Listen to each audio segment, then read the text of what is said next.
Hey guys, okay, last one.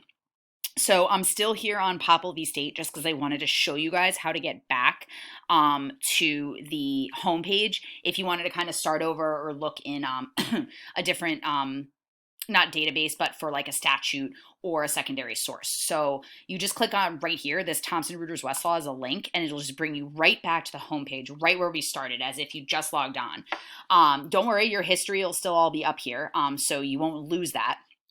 But it's just a good way to get back. It clears your prior searches and you're back here right at your start. Okay. So we're going to click back to state materials. Okay. We're going to go back to Florida. And I'm just going to show you how to access the Florida statutes and how they're annotated, which actually works toward your course objective exercise for this week with respect to kind of work in Westlaw. So I hope that'll be helpful. And then I'll just show you some quick secondary sources and the index, and then I'll get you out of here. So let's say you wanted to look up a Florida statute, okay? So you've got the Florida statutes and court rules here. Again, a great one is Florida Rules of Civil Procedure if you need those as well, and local rules and administrative orders. But let's leave those alone for now. And for now, we're just going to focus on the Florida statutes and the court rules. Obviously, those other things are subsets. But you click on that, and then bam, you've basically got access to all of the Florida statutes. And what's really cool about this is that they're annotated, which I'll show you how this works in a moment. But if your supervisor told you, I need you to look up something, what, the statute on this or the law on whatever, you could basically click right in here and find it. Yeah, you got to look, but you'll know based on what the case you're working on, what the issue is. Your supervising lawyer is going to tell you. So it's not like you need to, and if they don't, ask. Do not waste your time pouring through thousands upon thousands of documents with no direction. You got to speak up for yourself. You got to stand, you got to take a stand and say, what do you need me to do? How do you want me to do it? And set those boundaries and parameters and know what you're doing before you dive into a research project, not to mention because Westlaw costs money. So the client's going to be paying for it. But you can see all of Florida statutes are all here. And depending what you're looking for, you can find it. You got real property, you got banking, business organizations, insurance, everything. You scroll all the way down here. You got your Florida Rules of Criminal Procedure, Judicial Administration, Appellate, Juvenile. Pretty much everything you can possibly find. Your codes of ethics, code of judicial conduct, all of it. So let's pretend for a second that we are looking for a crime. Let's say your your supervising attorney has asked you to do a little research on the crime of assault. Up here we go. So here we go. Crimes right here. All right. You're going to click on that. It's going to load. Okay. So then again, you're going to scroll down. You're looking for doing some research on the crime of assault here in Florida. So we're going to scroll, and this goes for a while. So just, be patient, take a look. Keep going. We see treason, and things that have been repealed will all be in here too. So just, be patient, scroll through. We got homicide. Dueling, that's probably been repealed a while ago, but yeah, I feel a little throwback there. All right, so here we found assault, battery, and culpable negligence. Here we go. Here's assault, right? I'm going to click on assault, and bam, here's your statute, right? This is the law on assault in Florida, what it means, and here's your citation. So note that there's a difference between Westlaw citations and Florida statute citations. I want you to use Westlaw's citations. Take a look at the PowerPoint, but you'll see how to do it. But just know that this is your statute and your statute section number. Here, it's actually your chapter number is 784, and then your section number is 0111, or 011, I should say. But take a look. I'm not going to tell you exactly how to do it because I want you to, start to apply these things yourself. But, and you're not doing this for the assault, but your course objective exercise for this week is to do this for the crime of arson. So you'll see here that here's your statute, right? And what's pretty cool is that fun little Westlaw trick is if you highlight it and it goes copy with reference and you click on that, it'll copy it and then it'll give you, you can paste it into a Word document and it'll give it to you with the reference. Just make sure the reference is unlikely to be how it's required to be cited by the Blue Book. So just make sure you double check with my presentation in the PowerPoint of how to cite particularly statutes, so that you cite it properly. And this is, again, an unofficial citator because this is Westlaw's compilation. It's still accurate. It's still the law. It's just an annotated statute. And therefore, what does annotated mean? It means it has all of these notes of decisions next to it that are basically cases that have interpreted all of these different legal issues. So your assignment for this weekend is to do this for the crime of arson. So here's your statutory language, and you'd click on sufficiency of evidence. And look, here are all of the cases that have talked about whether or not there was sufficient evidence to support a defendant's conviction for, in this case, assault. And here's your case. You could literally say you read that summary. It was similar to yours. You wanted to take a look at it. Oh, look.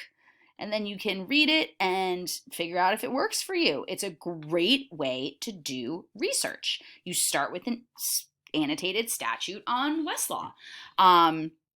So yeah, you would just read through these. You'll see what your assignment is to read through the various notes of decisions regarding sufficiency of evidence for arson.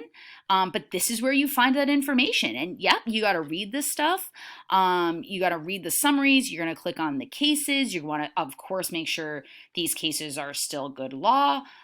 This one looks like it is. There's no flag on it. But you still want to read it and make sure. And you just want to go through and pay attention, start practicing those legal analysis skills. And you'll see if we click back up here to notes of decisions. Say you wanted to look up a different topic. I mean, look, we've got admissibility of evidence, arrest, burden of proof, civil actions, what's a deadly weapon? Oh, we could click on that and bam, here are cases on deadly weapons involving the crime of assault in Florida. And again, you got search and seizure, various arrests, all this stuff. It's all here. You can scroll through. But the nice thing is if you go back and you click on notes of decisions, you can just see them a lot more quickly than trying to read through everything. And again, you can flip back to document and it'll bring you right back to that statute. Okay. So that is what I mean when I say the statutes on Westlaw are annotated. It's not the official statute because, I mean, yes, it is the actual language, but it's not the official statute in how it gets cited, because this is done through Westlaw with all these annotations. And again, take a look at my, we're going to go over it in class tomorrow night, but just make sure you look at my PowerPoint because I really broke down what I want you to know for how you cite cases and statutes. Again, I know it's a lot, but believe it or not, I've only scratched the tip of the iceberg. You will spend your entire career learning how to research and write and cite, but I've given you the basics, okay? So that is how you do, that's how you analyze a annotated statute. You got your language, and here are all your notes of decisions, which are all those annotations of cases that address these types of issues. Okay, so I'm going to go back real quick, and I just want to show you guys before I run out of time on this one. We're going to go back to state materials. We're going to go back to Florida. And I want to show you, so let's pretend you didn't have, you know, your boss didn't give you a particular legal issue, or they gave you a legal issue to look at, but you don't know enough about it to start parsing through cases, and there's no statute on point that you can really read and get any basics of. It's something that arises out of case law, and it's really an area of the law that you don't know much about. All right, well, we've got Florida's secondary sources right here that you can take a look at, which are really helpful. You basically got all of Florida's texts and treatises, all of Florida's law reviews and journals, and then a bunch of other basically forms that are good secondary sources, but don't stress about those too much. These are going to be your main go-tos when you want to learn about something. So click on, I would start with all Florida texts and treatises, because these are more summaries of the law. Law journals, which you saw on the last page, tend to do more like analytical analysis of decisions and legal precedent. but you could literally, look at if these treatises are on various, trial handbooks, Florida Practice and Procedure, whatever it may be, whatever you're looking at, you can potentially find in these texts and treatises. You can also look at, again, in these Florida law reviews and journals. There are tons of different law reviews and journals, and you can search. And I should have said too, in both of these, you don't have to go through them and search blind. You just search your search term, whatever topic you're interested in. You just type it in there, just like you did in the cases. Same thing if you were in your Florida texts and treatises. Same situation. You would just type in your search term up here, and again, you don't have to flip through it. You don't have to read through all these. It'll pull it right up for you. It'll search all these treatises for you. Florida jurisprudence is probably your biggest, most general one. But again, search the term or the issue you're looking for in here, and it'll pull up anything, and you can just start reading about it and understanding it, and then you can start diving into searching for cases or searching for statutes, because this stuff is going to give you basically a good summary of what information is already out there, and it'll point you in the right direction. Okay. And then lastly, what I'm going to show you is I'm going to go back to the homepage really quick. And the last thing I want to show you is tools. And so here is West's key number system, which is basically that indexes I was talking about when we did the pretest. And what's cool about it is that you can literally, it's basically by topic. And you can click on any one of these topics. And you can do, research on them. So let's say we wanted to do, let's not do adverse possession. That's boring. They wanted to do bail.